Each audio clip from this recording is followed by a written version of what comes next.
Welcome back to Your Average Witch, where we talk about witch life, witch stories, and sometimes a little witchcraft on the full and new moons every month. Even when sometimes I forget what day the podcast comes out on, like today. Sorry, it's late. In this episode, I chat with my wonderful friend Jayne. Jayne talks about what it's like to be a beginner, how she includes magic in her crafty business, and how she was chosen by her first witch's tool. Now let's get to the stories. Hi, Jayne. Welcome to the show. Hi, Kim. Thanks for having me. Would you please introduce yourself and let everybody know who you are and what you do and where they can find you? So, hi, I'm Jayne, like Kim just said. I'm from Fantasycore Creations on Facebook and Instagram. And I have a very small business where I make handcrafted items with intention. So I do knitting and crochet. I also dabble in glass etching, vinyl craft, sublimation, and then handmade salve, solid perfumes, bath salts. I want to get into oil perfumes and infused oils.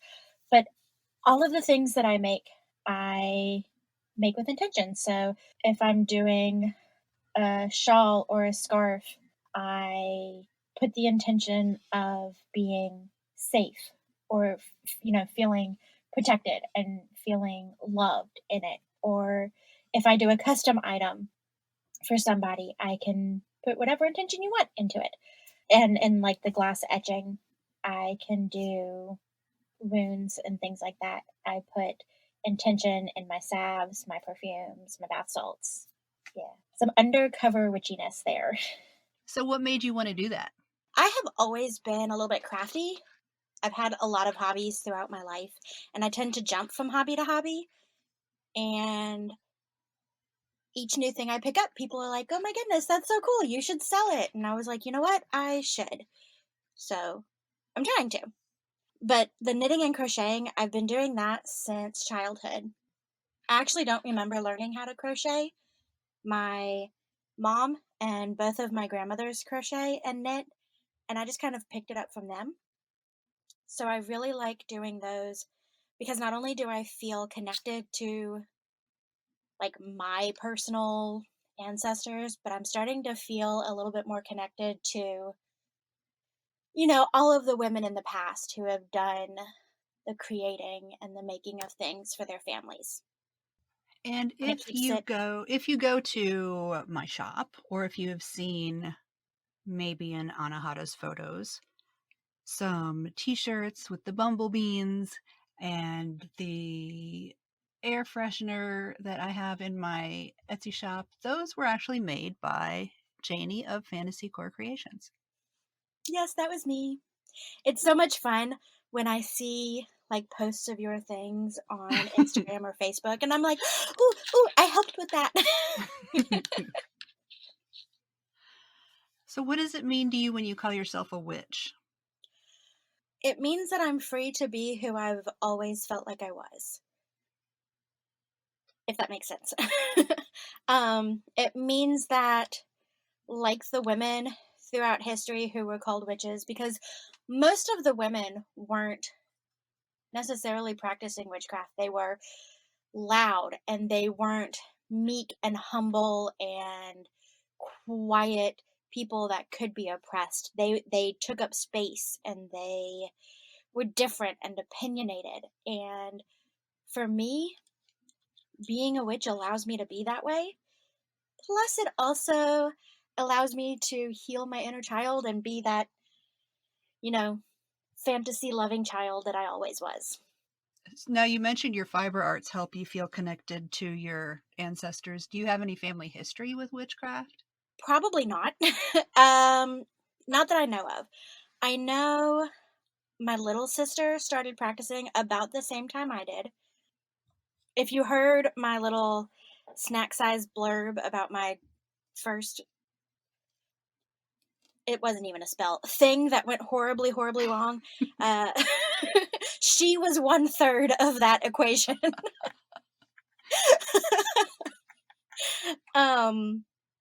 And lately, I've noticed that my mom is posting things like memes and things that are super witchy, but I don't think she claims it. But I would love to find that somewhere in my background. I have. I would love for one of my personal ancestors to come to me and be like, finally, child, I have been waiting for someone that I could teach and work with. What does your daily practice look like? If you have a daily, what does your regular practice look like? So, my practice is still very new. I've only been actively practicing for about a year and a half. So it's evolving. I haven't yet found like my it thing, but I do have a house goddess that I felt like was one that I started just wanting to honor. It's Hestia, you know, goddess of hearth and home. And I wanted to just honor her at first. And I feel like now she's actually here in my home and wanting to work with me, which is nice. So every morning I light a candle for her and or some incense. I have some incense that I do for her sometimes. And I have a dragon guide that I'll sometimes light a different candle for it if I feel the need. I'm trying to get in the habit of pulling oracle cards every day. Um, that doesn't always happen though. And I talk to my house and I'm trying to, I think I lean towards, what's it called? Animism, Mm-hmm. where everything has a, I don't know if I believe everything has a spirit, but I believe everything has a energy. And if you want to call that spirit, cool, you can call that spirit. Um, so I talk to my house and try to use that, whether it ends up setting the intention for the day or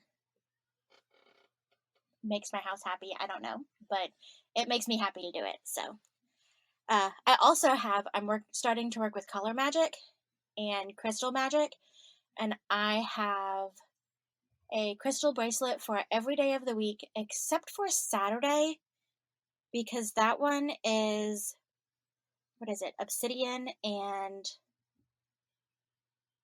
Apache's Tears, and I haven't found bracelets in those yet. But I wear those every day and kind of try to channel that energy throughout the day.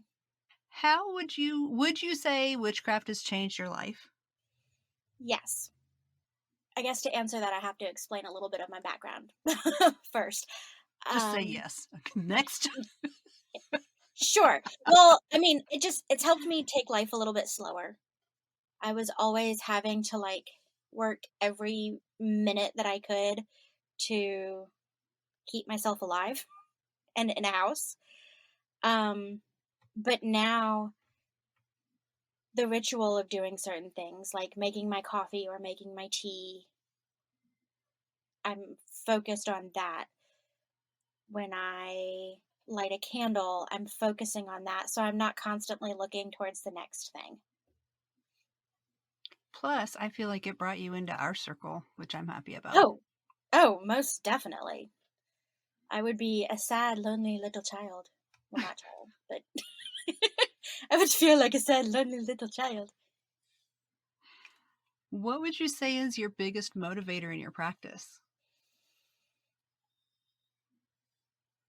Right now, it's just wanting to find the thing that clicks with me. I want to try everything. I want to learn about everything, but specifically I'm wanting to find that one practice that I do and that's just like, oh, that's me. Does that make sense? Yeah, I feel like everybody's doing that lately. I feel like I see that in all the groups we're in.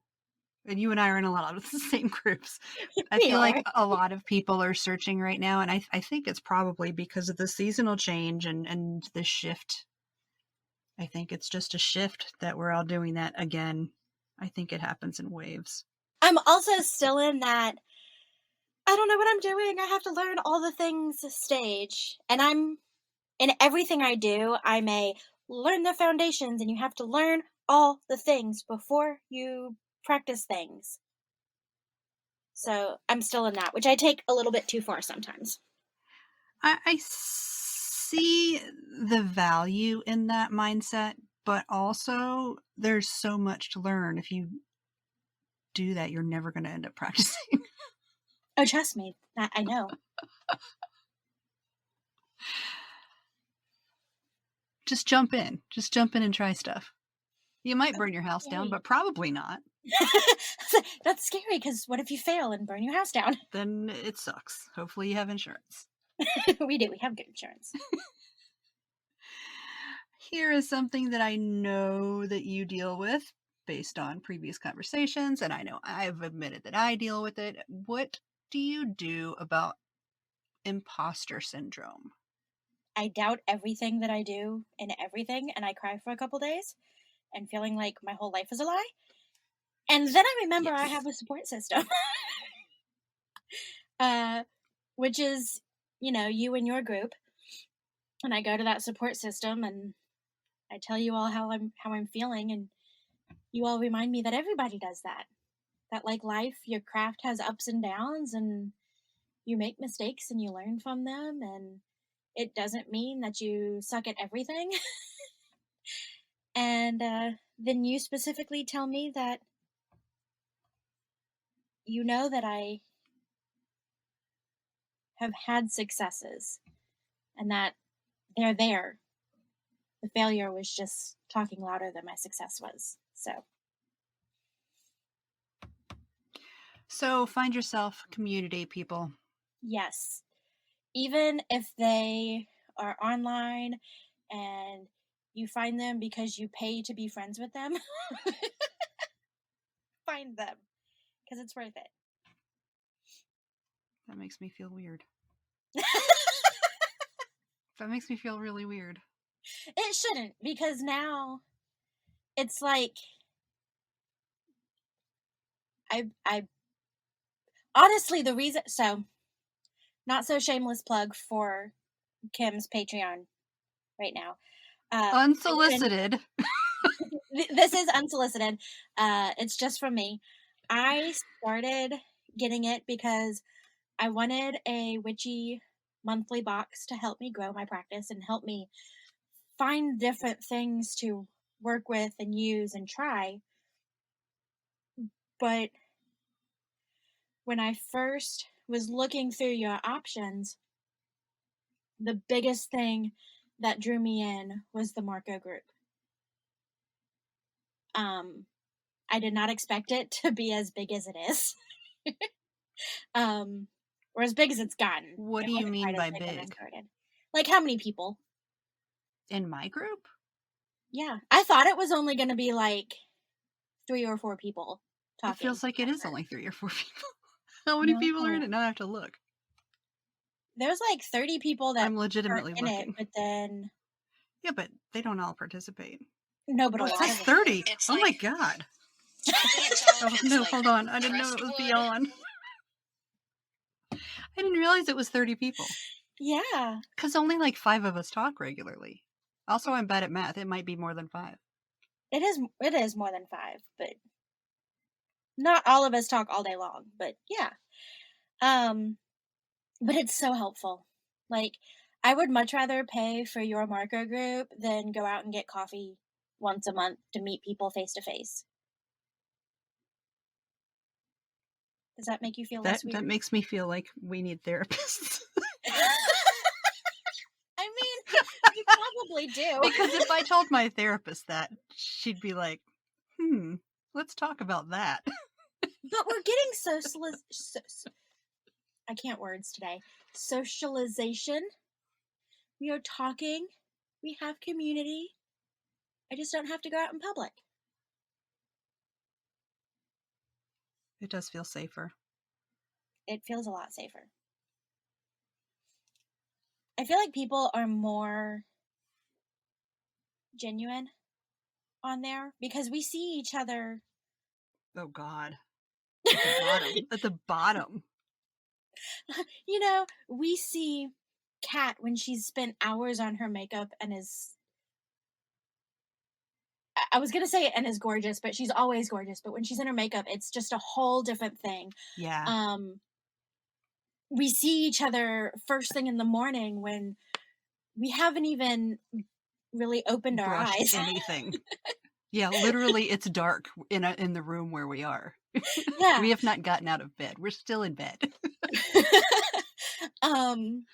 You know, Sarah. I know I've gone on there and cried over craft things, over my kids, over, you know, I have a headache and I can't handle this feel. Like, we see each other in all of our ups and downs. And I don't know about you, but if I'm feeling crappy and like I'm going to cry over everything, I'm not leaving the house. I'm going to cancel that coffee date I made with somebody. That's true. So I definitely feel like there's a more intimate feeling there than I've had with a lot of people that I thought. I love our group so much. I do too. Every time it comes up, I say that, I know, but I do. I love you all. I love all of We us. love you too. And I love you. Ah!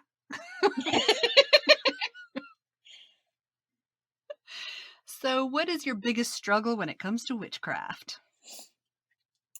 Feeling like I am just playing pretend. Yep. I've talked about that with a bunch of different people. I'm very much a perfectionist. So if I don't do something well the first time I do it, then why bother? Yep. And yay, being gifted. Thanks, society. Thanks for that education on how to be. yeah. So I never thought of myself as gifted. I bet you were in Special, gifted maybe, classes but not because gifted. that's classic gifted child in school behavior. Huh. Interesting. But I guess because I haven't found my thing, I feel like every positive outcome I get is just because I'm looking for it. Does that make sense? I need to stop asking if that makes sense, don't I? Yes. Women in I general just need to, realized I've because asked that men like don't 4 ask times. that. Men don't ask that question. No, because they believe all Obviously, the they do. nonsense they spout.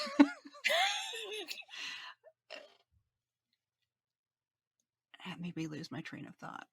I'm sorry. Knowing if whether the positive outcomes of things that I see are because I'm just looking for them is where we were. Well, yeah, but if you were looking for negative, you can sure as hell find it, so you might as well do it positively instead. This is true. This is true. I'm going to be vulnerable for a second because you seem to bring that out in me. Because I'm the mama. You are the baba. I heard that and my brain immediately went to Not the the mama. dinosaur show when I was a kid. Not the mama, not the mama. Do you know the show I'm talking about? Yeah. So many people have no clue what I'm talking about when I say that. Who are those people? What Young timeline are they people. from? People my age or younger. Yeah. But anyway, what was the question? I Oh, was being shit. vulnerable. Okay. I was being vulnerable. My last spell that I did was my first one that would have very definitive results. It was either going to work or it wasn't. And it didn't even try to work. Like, it didn't even start doing the going home noises. It was just like, nope, that's not happening. And I had a very rough weekend that week because I gave it time. I gave it a week to work and nothing.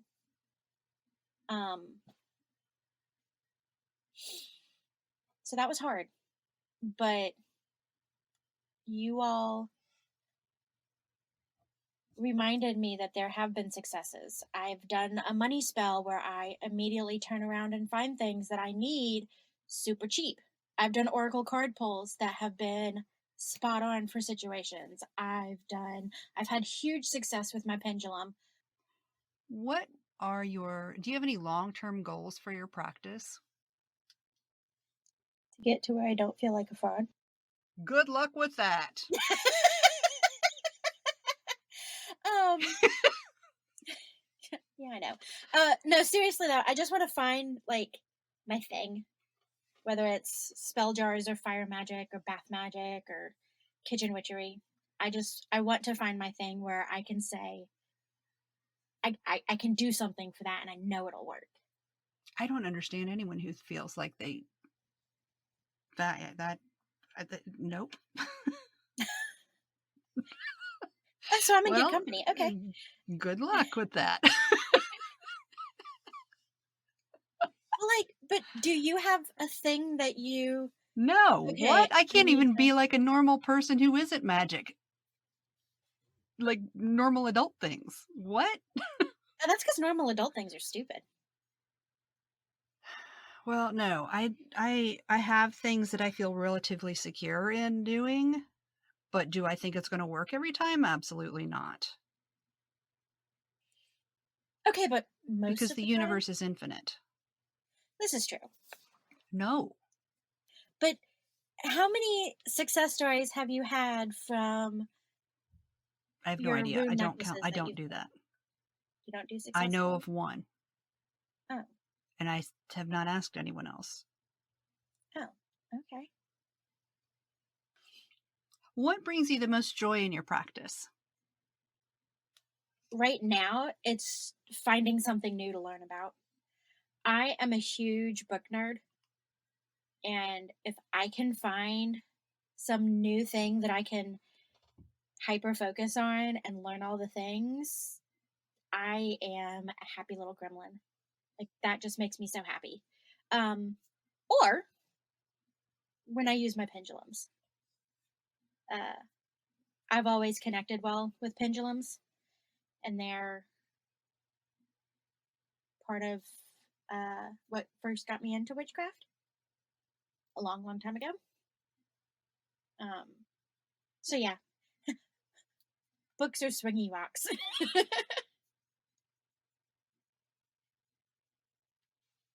I think pendulums are your thing. I think I just need to use them more.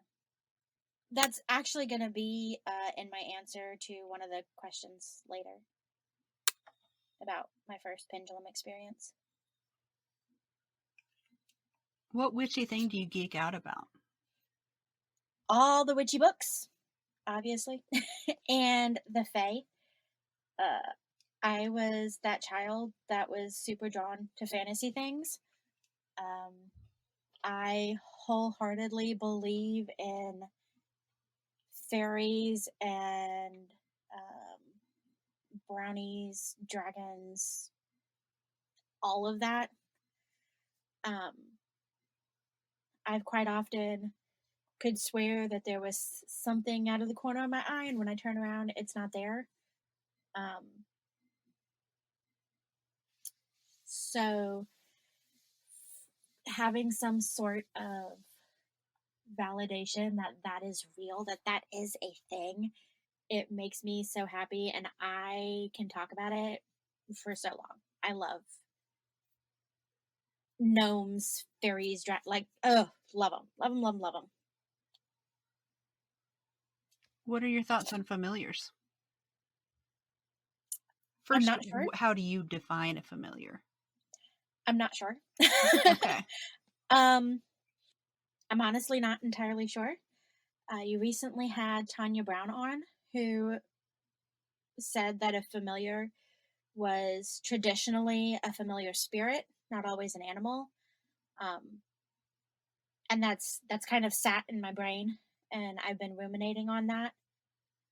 Um, but I also have an 8-year-old German Shepherd mix that I had to separate from me by two different doors because when she's not right there with me, she's convinced that I am either dying or giving attention to some other animal, and both are equally bad. So, um,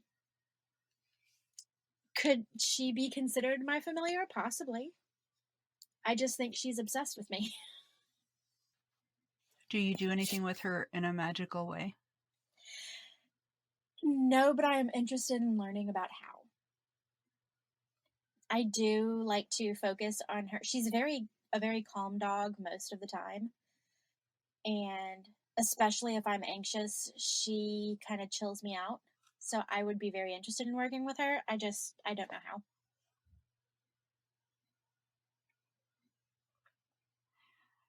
If you could only recommend one book to a new witch, what would it be and why? Blackthorn's Protection Magic by Amy Blackthorn. Because protection magic is so important to learn before you learn all the quote unquote cool stuff. You have to know how to protect you and your family and your house and all of that before you start bringing things in. And I love the way that Amy Blackthorn writes. She's so personable, and I just love it. She's really interesting as a person. I would love to just like sit down and pick her brain. I think that would be so cool. Would you say that environment shaped your practice? You've lived in a few different places, right? I have. And where I'm at now, I honestly think it's hindering my practice a little bit. I love plants and growing herbs and vegetables and things like that. But I live in the South along the Gulf Coast, and it is hot and feels like Satan's butthole outside most of the year. So I don't want to go outside. I don't want to grow things because I have to be outside to do that. When I was driving through the mountains to go to Anahata's, I looked out and I just felt this huge sense of grounding. Like there was ancient magic in that place. There is. And I could feel it. Here, I feel it in the hurricanes. I freaking love the energy in storms. We haven't had a good one since I really started practicing. And when I say a good one, I just mean like not a bad storm, but one that actually like brings rain. So I think if I lived someplace that wasn't so hot and muggy and gross, I might be able to connect with plant magic more or anything that's required for outside. I do know that I love the water, and you would think being on the coast would make me more of a water witch, but the water here is so disgusting that I don't use it as much as I should. What do you mean? I don't want to touch the water in the Gulf where I live Okay. because we have, our beach was man made, it was dug out. And there's islands not far out from our beach, and those islands don't allow clean water to come in and replace the dirty water, like, and filter it out. So with all the casinos and things right there, it's just the water is disgusting, and I won't go in it. But if I lived somewhere where I could go out on the beach and get in that water, I feel like I would be a whole different person. Or get in a river or a creek or anything like that. I remember being a kid, I would go to my grandparents' house and they had a creek in the back part of their property, and I would just get in there, and I was so at peace there. I loved it. I would climb up on a rock and just listen to the water run around me. Like it was just, that was home. Do you celebrate any holidays or Sabbaths? Not yet. I'm actually very excited. over the summer, I decided I wanted to start celebrating the Sabbats just to see how I felt with them. And I was going to start at the beginning. So Samhain is going to be my first one. And I'm planning a little thing. I'm going to make um, some kind of apple dessert. I don't know if I'm going to do like baked apples or an apple pie or maybe just applesauce. I haven't decided specifics yet. But then I'm going to do, I think, a beef stew. And I'm going to make witches' bells for my house. And I'm going to set up candles in my windows and all over my house. And I'm going to offer some of my beef stew and some of my dessert to my ancestors. And I'm really excited.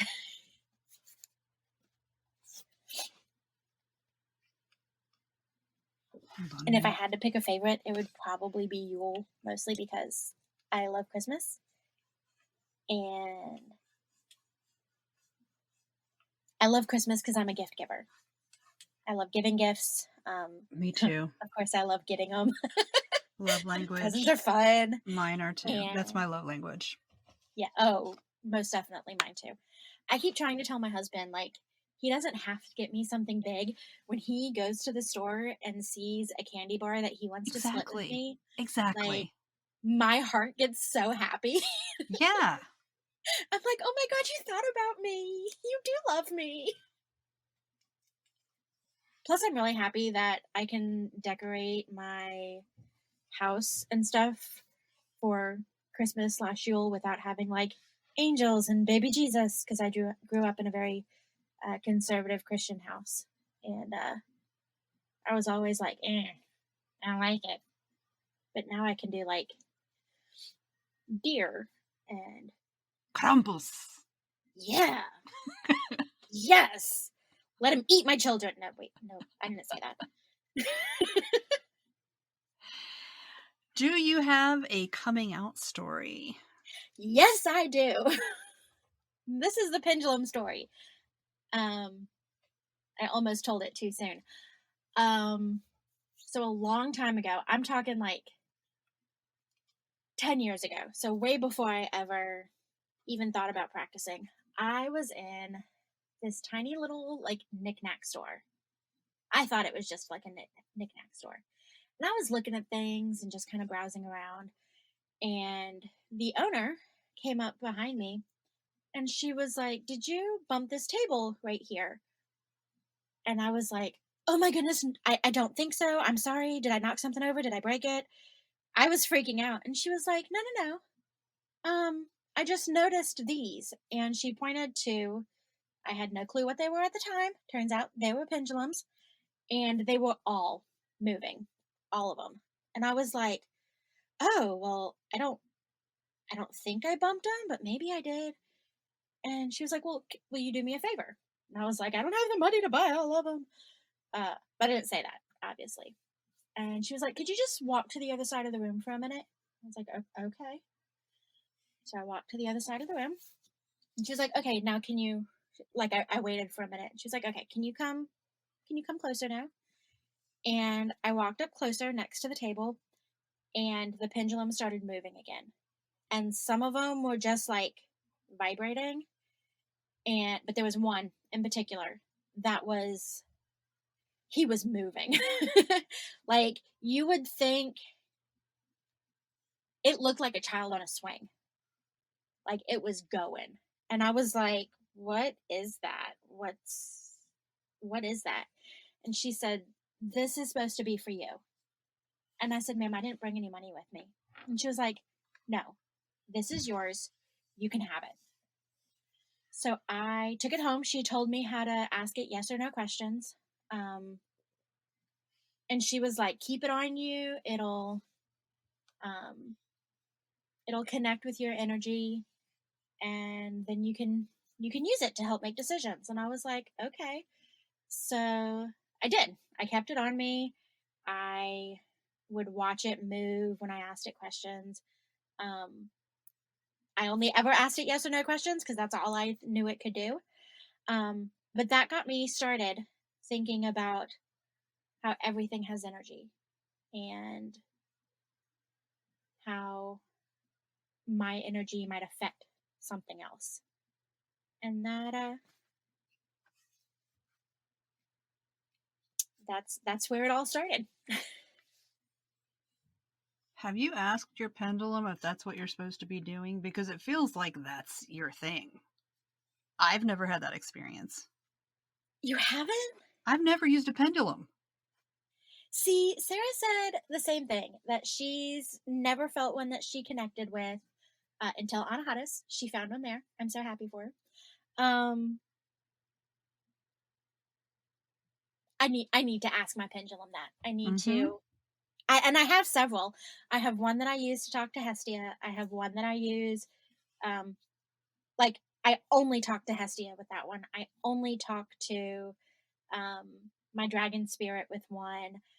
I have one that I can fill with something, whether it's an oil or crystals that I haven't decided what I want to use it for yet, but it's really pretty and really cool, so I had to have it.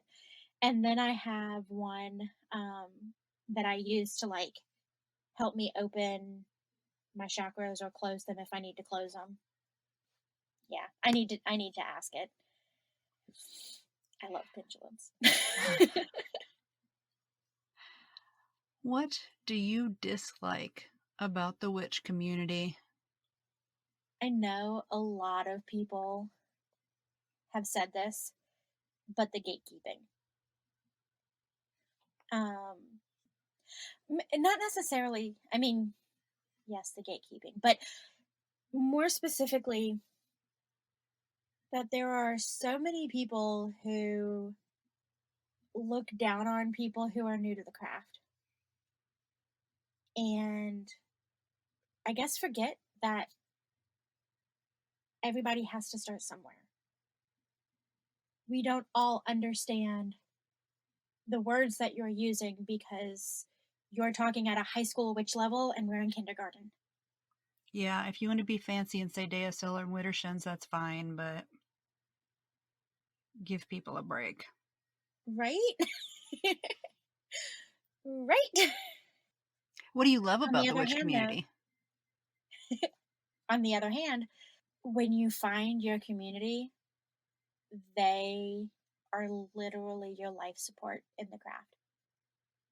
Going back to my imposter syndrome answer, when I need something, my community is the people that I go to. And I don't even have that with my family. I I have that with my husband and now you all, and that's it. Yeah, So me too.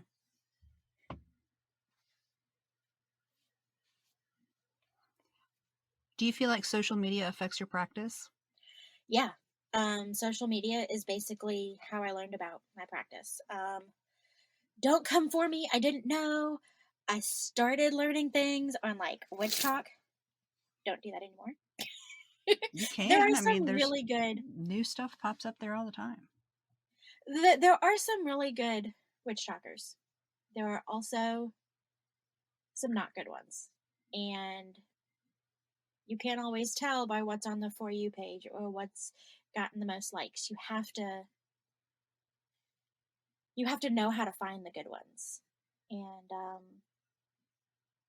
I found some good ones, some that I really connect to and related to, and um, the more I learned, the more I found people who were like who would say things that were obviously just um, I'm for gonna the hex the views. moon. Right, right. I will never get Why over would you that. want to hex the moon? Like what? Why would you think you could, child? Right. But my whole community is through social media, so I don't think I would be where I am if it weren't for witchcraft and social media. Do you feel like you use social media to affect the practice of others? No. Well, in that I help my community, my very specific community, yes, but I don't put witchcraft on my social media except for very specific private groups. My family, as I've said, is very conservative Christian, and if they were to find out about my craft, I'm pretty sure I would never see my little sisters again. At least not until they're 18 and out of the house. So, unfortunately, I have to keep that side off of my main social media groups completely private. But um, in private groups, yes, I do. What's something you wish was discussed more in the witch community? The basics. I wish that people would be clear and specific when talking to new witches.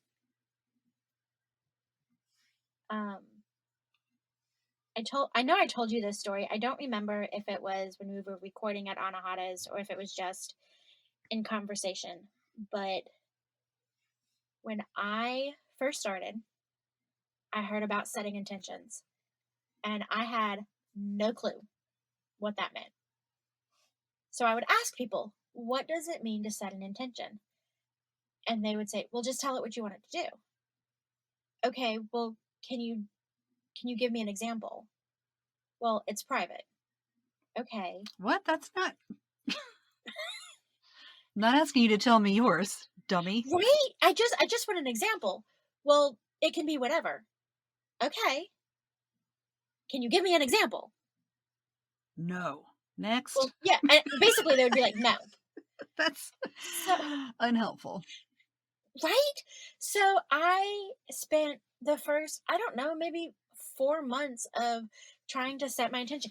I would see everywhere. You can stir your intention into your coffee. Okay, cool.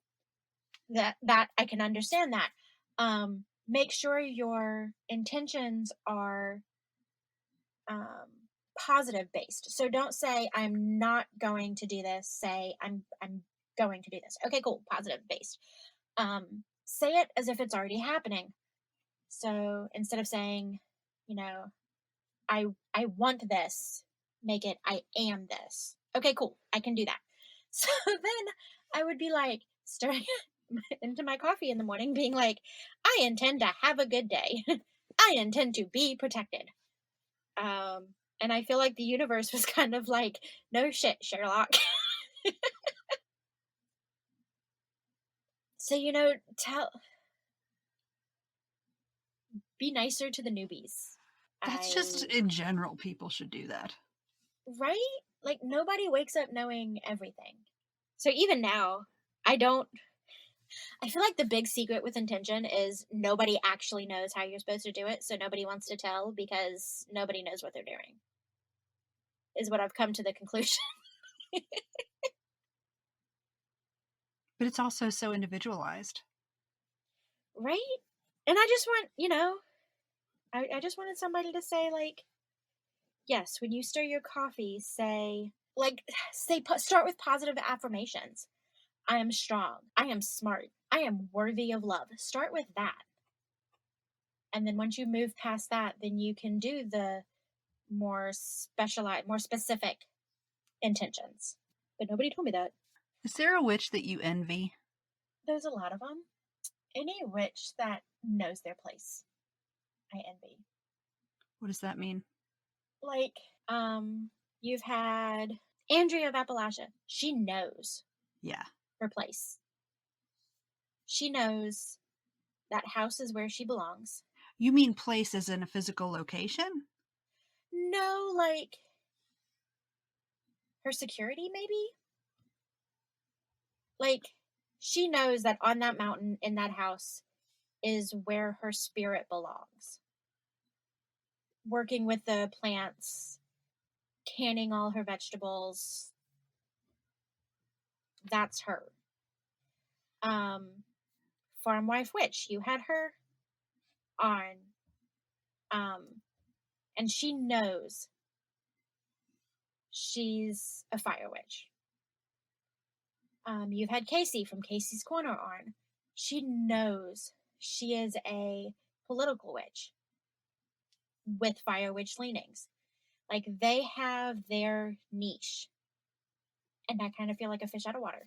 So I envy the people who have found their niche. And I'm not going to ask if that makes sense. I feel like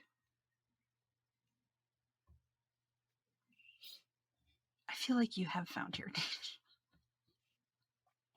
I don't know why you don't. I don't know what it would take for you to feel like you did. I don't know. I honestly, because of all the things that I need to be working through in therapy, it might take a lot for me to, I feel like there's a lot of things I need to work with before I will feel like because I don't feel like I belong with my family.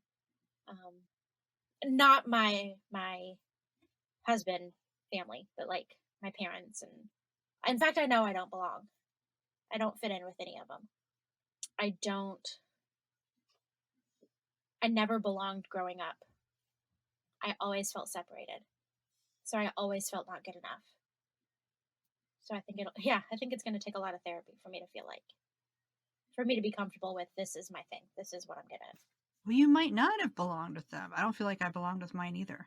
But I didn't. That's why I'm here and not on the East Coast. Right?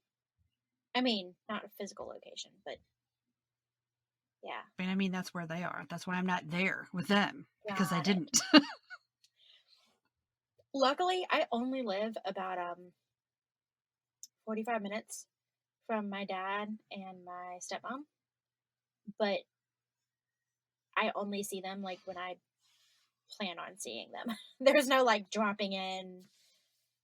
No. That 45 minutes might as well be 4 hours. It's great. Name 5 things people would use to call you in a summoning spell. Okay. I've been thinking about this one. A book, obviously. Some sort of drinking vessel. I am obsessed with coffee cups, tumblers, cool wine glasses, any kind of unique drinking vessel. A horn. Yes, give me a horn. I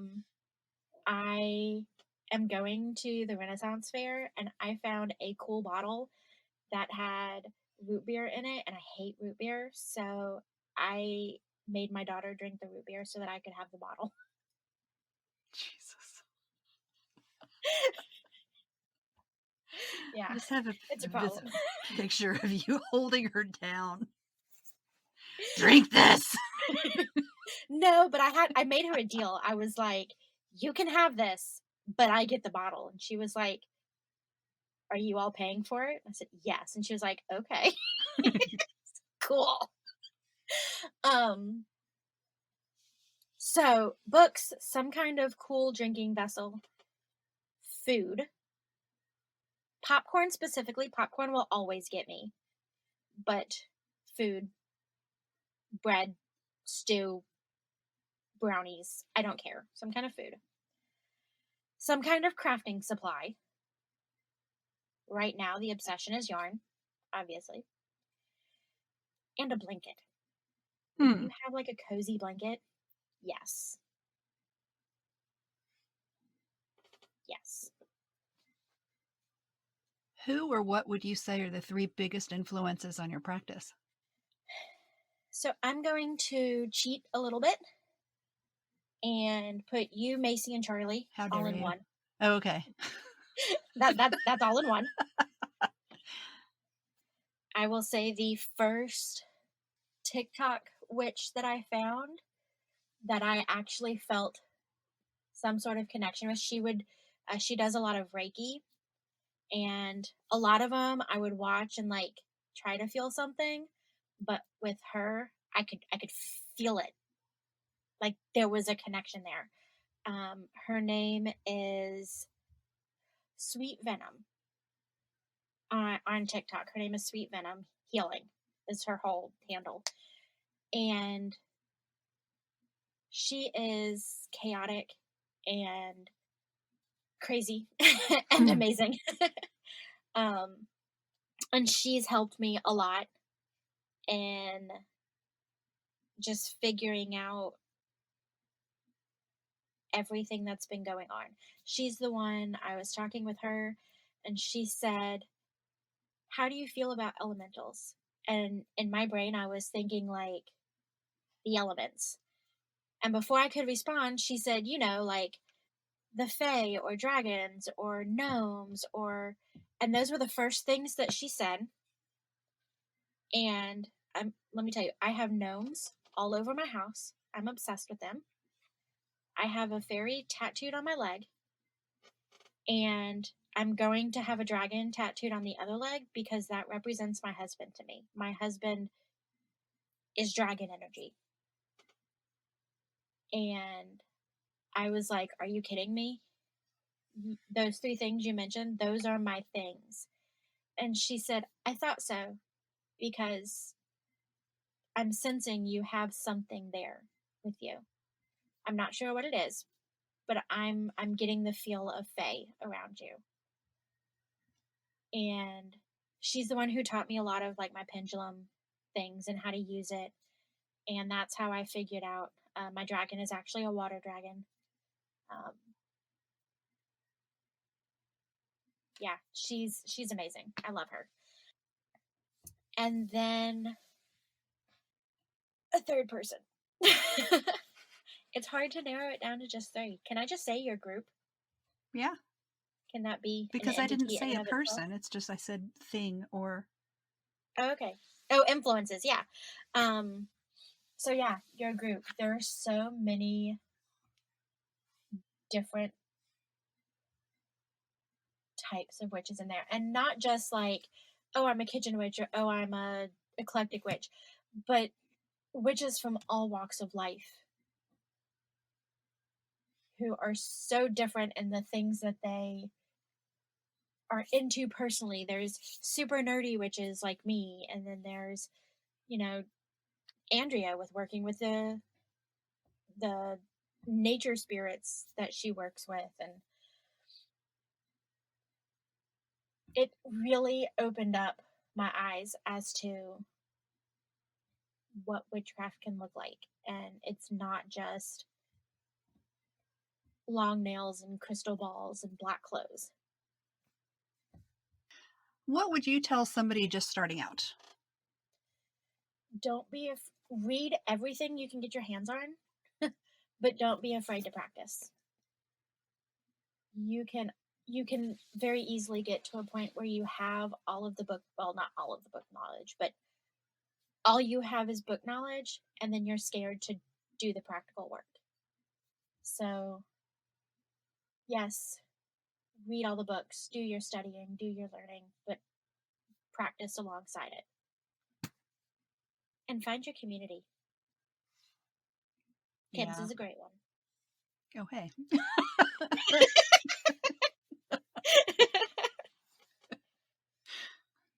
Oh, hey, thanks. You're welcome. What would you like to hear from somebody, like if you came across the real life equivalent of Gandalf or Dumbledore, what would it be? What would you want to hear from them? That I was doing good. I wasn't expecting that. Wow.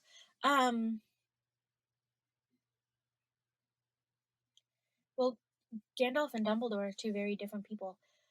Yeah, but they're older, experienced founts of knowledge and information and wisdom. I would want Gandalf to lead me on an adventure. I would want to hear it's okay to do this. I'm leaning more towards Gandalf because I don't. My feelings with Dumbledore are complicated. Mine too. I don't want to go into Plus, that. I don't get involved in that whole world anymore. Yeah. But I am a Tolkien nerd, and I am very much a Hobbit type person. And not just in that I love my home, I love what I am comfortable with, and I am scared to take chances. So I would want somebody more experienced to come along and tell me that, it's okay to take chances, and here, I'll be with you. It'll be fine. You might die, but it'll be worth it. Who would you like to see on the show? You know who I would like to see? I would like to see Sarah from Flora and Function. Me too, Sarah. Because that woman has some kind of spell work that she has done over all of the pottery that she makes, and it makes, like, I have to have it. I can't tell myself no, and I need to know how she does that. Me too. Yeah, that's who I want on the show. And you can tell her I said that too. I will be playing this. Is there anything else you wanted to bring up that I didn't ask, or that you wanted to ask me? Ooh, I don't. If you want something from Fantasycore Creations, I'm not gonna put this like out on Facebook, but I will work for like barter system. So if you make something or do something and you want one of my shawls or ear warmers or whatever I have out, message me and let me know, and we will work something out, because I like cool handmade shit. And at the end, I already know you know the questions. Yes. Recommend something. That's not a question, it's a demand. Do it now. Wow, I had an answer, and then the first thing that came to mind was energy drinks. I am not recommending that to everyone. Contradicted. In fact, No, you I may not. honestly don't recommend that to anybody. I would die. Right? I don't know how I haven't. If you have a pet, especially one that isn't super snuggly and right up your butt, like maybe if you have multiple pets and there's one that just doesn't get as much attention, take a nap with them. I have started setting aside almost every day a nap time with my puppy. And even if I don't fall asleep, I cherish that time so much. She'll snuggle up into me, and she's so cute when she's sleeping. Like, just take some time to lay down with an animal. It doesn't have to be every day. Just try it. That sounds stupid. What if it's a turtle? If you can snuggle a turtle, dude, snuggle your turtle. I wouldn't recommend snuggling a fish. I feel like that's frowned upon. I have a vision of Charlie picking up her fish tank and putting it on her bed and curling up around it. Okay, now that's really cute. And like her talking to it. Yes. And patting the top of the aquarium. Charlie, if you do that, I need a picture. I also.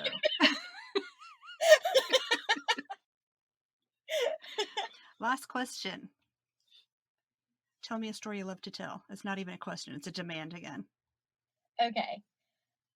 I definitely have a story that is my favorite story to tell. And I have been dying to be interviewed just so I can tell it. Yay.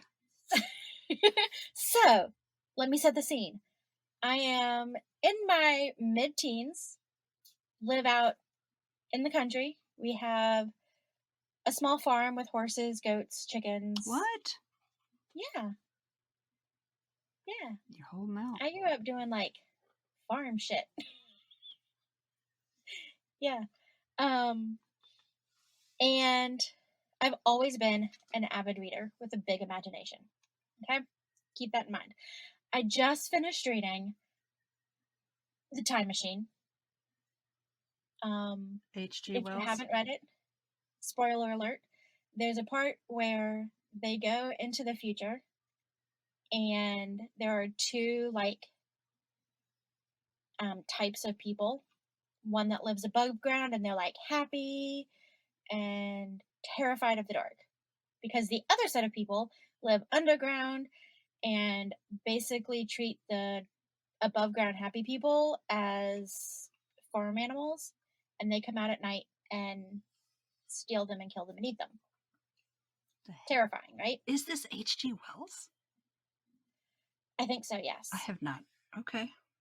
I haven't read it. So, just finished reading this. They talk about in the book how the happy people are scared of the eye shine at night because that's the underground people. Oh, no. And we get home after dark and I have to go lock the chickens in, get the eggs, what have you. So I go out there and my imagination is going and I'm seeing the eyes and I'm like, it's okay. It's just farm animals. It's fine. It's nothing scary.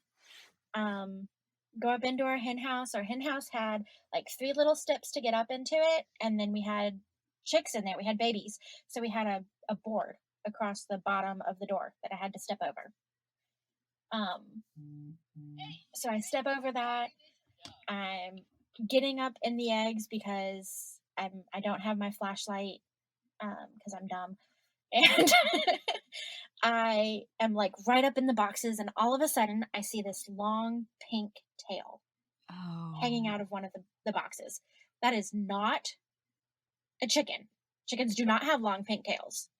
I'm convinced it's a rat. I have been the movie The Secret of Nim scarred me as a child. What? I'm terrified of it. Oh yeah. Oh no. Because the rodents were smarter than people. And I hate rats now because of that. So I get super freaked out. I back out. I will not turn my back on this thing because I'm convinced it's going to attack me. I back out of the hen house, forget about the board in front of the door. Oh no. Trip over it, fall on my butt.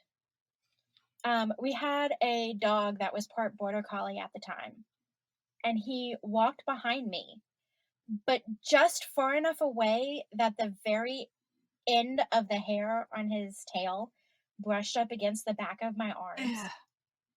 So I am freaked out from the eyes in my imagination in the book. I am freaked out about this rat that's in the hen house. Then I feel that up against the back of my arms. I ran screaming bloody murder as loud as I possibly could into the house. Screaming the whole time, Dad, there's a rat in the hen house! There's a rat in the hen house! So he goes out there. It was a possum. Yeah, it was not a rat. I knew it was going to be a which is possum. less terrifying. Not much, but less terrifying. And yeah, my dad did not let me live that down for about 2 years. He would be like, you better go out to the hen house before it gets dark. You don't want a rat to get you. Oh, jeez. So yeah, that's my story. Lord.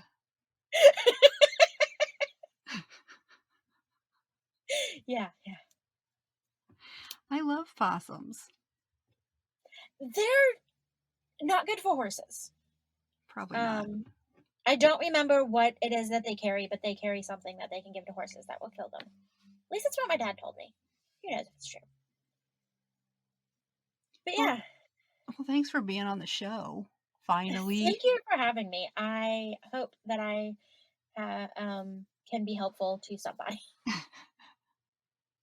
Even if you just laugh at my funny story. Well, I will see you on Marco. I will see you on Marco. Bye. And don't forget to catch me on Facebook and Instagram. Fantasycore Creations. Very Bye. nice. Very nice. Bye. Bye. I got another review. This one says, most relatable witch podcast. Kim is a delight. She's just so much fun to listen to and easygoing. You can tell that she makes people she interviews feel very comfortable and happy. The witchy community needed something like Your Average Witch podcast. From herbs, gardening, tarot, dealing with family, life, and children. It's just so relatable. I love hearing everyone's perspectives and stories. One of the few podcasts that I never miss an episode of. Thank you very much for that review. I love the idea that I'm relatable. Hey, thanks for listening to this episode of Your Average Witch. You can find us all around the internet on Instagram at Your Average Witch Podcast, Twitter at Average Witch Pod, Facebook at facebook.com/Your Average Witch Podcast, at YourAverageWitch.com, and at your favorite podcast service. Want to help the podcast grow? Leave a review. You can review us on Amazon and Apple Podcasts, and now you can rate us on Spotify. You just might hear your review read at the end of the next episode. To rate Your Average Witch on Spotify, click the home key, click on Your Average Witch Podcast, and then leave a rating. You can also support the show by going to patreon.com/CleverKimsCurios. If you'd like to recommend someone for the podcast, like to be on it yourself, or if you'd like to advertise on the podcast, send an email to YourAverageWitchPodcast@gmail.com. Thanks for listening, and I'll see you in the moon changes.